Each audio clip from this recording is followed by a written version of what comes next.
आपके साथ अंकिता पाल। बुलेटिन की शुरुआत करते हैं बड़ी खबर से। बड़ी खबर इस वक्त की आपको बता दें कि दिल्ली से, जहां पर लोकसभा चुनाव की तारीखों का ऐलान हो गया है। 7 चरणों में होंगे लोकसभा चुनाव। 19 अप्रैल को पहले चरण का मतदान, 26 अप्रैल को दूसरे चरण का मतदान, 7 मई को तीसरे चरण का मतदान, 13 मई को चौथे चरण का मतदान, 20 मई को 5वें चरण का मतदान होगा और 25 मई को छठे चरण का मतदान, 1 जून को 7वें चरण का मतदान और 4 जून को मतगणना होगी। बड़ी खबर इस वक्त की, 7 चरणों में लोकसभा चुनाव होने हैं और जिनकी तारीखों का भी ऐलान कर दिया गया है। बड़ी खबर जहां पर आपको बताते चले कि 7 मई को तीसरे चरण का मतदान होगा। बड़ी खबर इस वक्त की दिल्ली से, जहां पर 13 मई को चौथे चरण का मतदान होना है। आपको बताते चलें कि सभी सीटों पर चुनाव की जो तारीखें हैं वो घोषित हो गई हैं। पहले चरण में 19 अप्रैल को मतदान होगा, जिसमें से 21 राज्यों की 102 सीटों पर वोटिंग होनी है। दूसरे चरण में 26 अप्रैल को वोटिंग होगी, जिसमें 13 राज्यों की 89 सीटों पर वोटिंग होनी है। तीसरे चरण में 7 मई को वोटिंग होगी, चौथे चरण में 13 मई को होगी और 5वें चरण में 20 मई को वोटिंग होनी है। आपको बताते चलें कि चुनाव आयोग ने चुनाव की तारीखों का ऐलान कर दिया है। देश में 7 चरणों में वोटिंग होनी है। पहला मतदान 19 अप्रैल को किया जाएगा, जबकि मतगणना 4 जून को होनी है। मुख्य चुनाव आयुक्त ने भी कहा कि करोड़ों युवा वोटर्स हैं और जो कि इस बार मतदान करेंगे। उन्होंने 18 से 29 साल के 21.5 लाख वोटर्स हैं। साथ ही उन्होंने कहा कि हम मतदाता सूची बनाने और सुधार की प्रक्रिया में राजनीतिक दलों का सहयोग लेते हैं। ड्राफ्ट रोल दिखाकर राय को लेकर हमने सबसे सॉलिड मतदाता सूची जारी की है।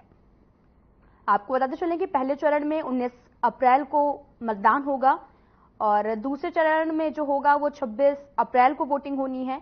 तीसरे चरण में 7 मई, चौथे चरण में 13 मई को वोटिंग होगी, 5वें चरण में 20 मई को वोटिंग होनी है, छठे चरण में 25 मई को वोटिंग होनी है और साथ ही आपको बता दें कि इसमें 7 राज्यों की 57 सीटों पर वोटिंग होगी।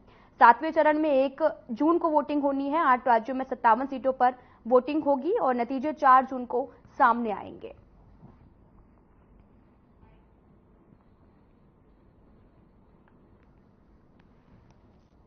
Poll phase 1. We'll do it in 7 phases, as was done last time. 7 phases. Phase 1 will start from 20th March notification, 5 days from now. And last date of withdrawal would be 30th March and date of poll would be 19th of April. और 19 अप्रैल को यहाँ voting होगी और पूरी country में 4 जून को counting होगी।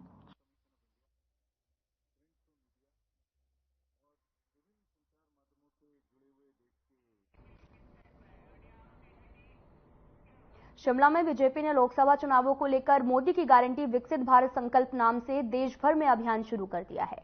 साथ ही आपको बताते चलें कि जिसके माध्यम से बीजेपी लोगों से सुझाव लेकर संकल्प पत्र तैयार करेगी और इसी चरण में शिमला में आपको बता दें कि लोअर बाजार में बीजेपी मंडल की तरफ से सुझाव पत्र का शुभारंभ किया गया, जिसमें बीजेपी नेता गणेश दत्त और विशेष रूप से मौजूद रहे। और वहीं इस मौके पर बीजेपी नेता गणेश दत्त ने कहा कि लोकसभा चुनाव को लेकर बीजेपी हर वर्ग के सुझाव ले रही है ताकि देश की दिशा और दशा तय करने में सभी भागीदारी सुनिश्चित हो सके। लोग अपने सुझाव टोल फ्री के माध्यम से भी दे सकते हैं और वहीं हर विधानसभा क्षेत्र में 5 सुझाव बॉक्स भी रखे जा रहे हैं और 20 मार्च तक ये अभियान जो है वो पूरे देश भर में चलेगा। आपको बताते चले कि सुझाव बॉक्स का शुभारंभ किया गया। दरअसल आज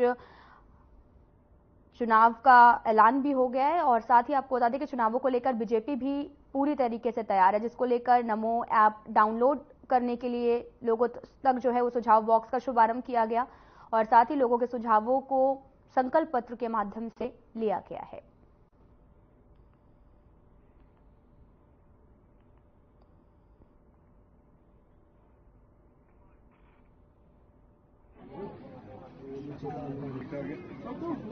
महाराज जी, मोदी की गारंटी विकसित संकल्प पत्र एक अभियान सारे देश के अंदर चला है।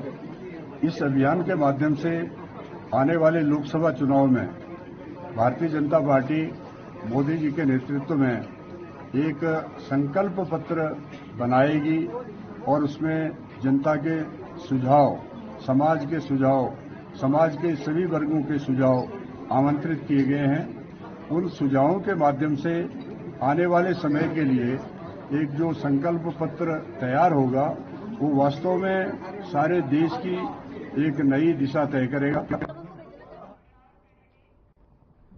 तो बढ़ते आगे, बिलासपुर में लोकसभा चुनाव के मद्देनजर आपको बताते चले कि लगातार चुनावों का शंखनाद हो गया है और साथ ही राष्ट्रीय पार्टी बीजेपी और कांग्रेस अपनी लिस्टें भी जारी कर कई लोकसभा सीटों पर अपने उम्मीदवारों की घोषणा कर रही है। तो वहीं इस बार लोकसभा चुनाव में अन्य क्षेत्रीय पार्टियां और राजनीतिक दल भी अपने उम्मीदवारों को इस चुनावी दंगल में उतारती दिखाई दे रही है। इसी के चलते राष्ट्रीय देवभूमि पार्टी भी इस बार लोकसभा चुनाव में हिमाचल प्रदेश की 4 लोकसभा सीटों पर अपने उम्मीदवार उतारने जा रही है, जिसमें हमीरपुर संसदीय क्षेत्र से उन्होंने अपने उम्मीदवार की घोषणा की है। आपको बताते चलें कि चुनाव को लेकर सभी पार्टियां जो हैं वो तैयार हैं और जिसको लेकर राष्ट्रीय देवभूमि पार्टी ने आपको बता दें कि उम्मीदवारों की घोषणा भी कर दी है। पार्टियों ने राष्ट्रीय देवभूमि पार्टी अब ताल भी ठोकेगी और साथ ही आपको बताते चले कि चुनाव को लेकर पार्टियों की तैयारियां भी अब लगातार तेज हो गई हैं।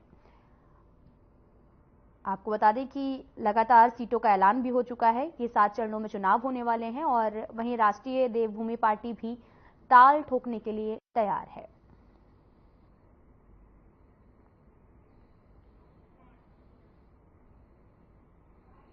राष्ट्रीय अध्यक्ष रूमी सिंह ठाकुर, राष्ट्रीय देवभूमि पार्टी हिमाचल प्रदेश अध्यक्ष, आप सभी पत्रकार बंधुओं का अभिनंदन करता हूं, स्वागत करता हूं।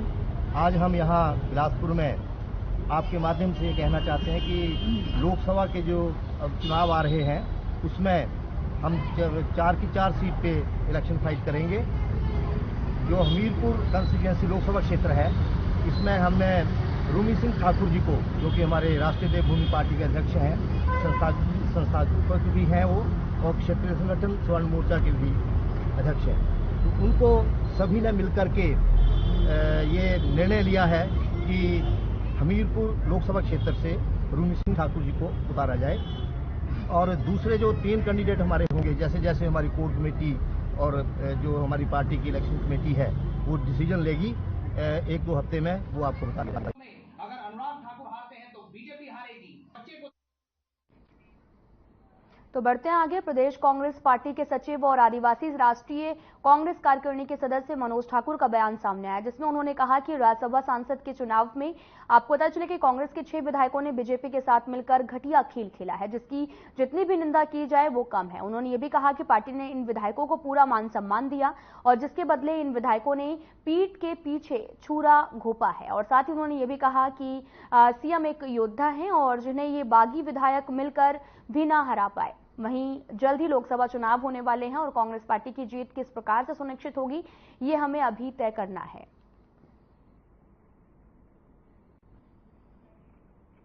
आपको बताते चले कि बीजेपी पर कई गंभीर आरोप भी लगाए गए हैं। पूरा मामला धर्मशाला से है, जहां पर 6 बीजेपी विधायकों पर ये आरोप लगाए गए हैं। दरअसल प्रेस कॉन्फ्रेंस की गई, जिसके दौरान आपको बता दें कि कांग्रेस कार्यकारिणी सदस्य का बयान भी सामने आया है,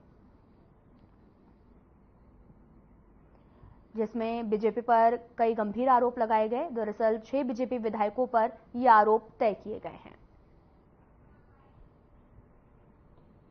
अब एक व्यक्ति के पास पहुंचकर अपना समय निकाला, एक गणित से अवगत कराना था अपनी पार्टी को कि हम अपनी जीत कैसे सुनिश्चित कर सकते हैं। इसके लिए हमने ये गणित दिया था कि भी कांगड़ा चंबा लोकसभा क्षेत्र में गद्दी समुदाय की बहुलता है और वो भाजपा ने इसकी बहुलता को देखते हुए हमेशा ही इनको निगमों, बोर्डों में, ये विधानसभा में और पार्लियामेंट में इनको जो महत्व देकर, जो मान सम्मान देकर इन्होंने अपनी ओर आकर्षित करने का प्रयास किया है इस समुदाय को। तो अभी हाल ही में मेरे को ऐसे लग रहा है कि भाजपा जो है ये गद्दी समुदाय को लोकसभा में टिकट नहीं देने जा रही है। इसके लिए मैं समझता हूं कि कांग्रेस पार्टी को चाहिए कि कांग्रेस पार्टी जो है वो अभी किसी गद्दी समुदाय को टिकट देकर अपनी जीत को सुनिश्चित करें। फिलहाल इस वीडियो में इतना ही। नमस्कार।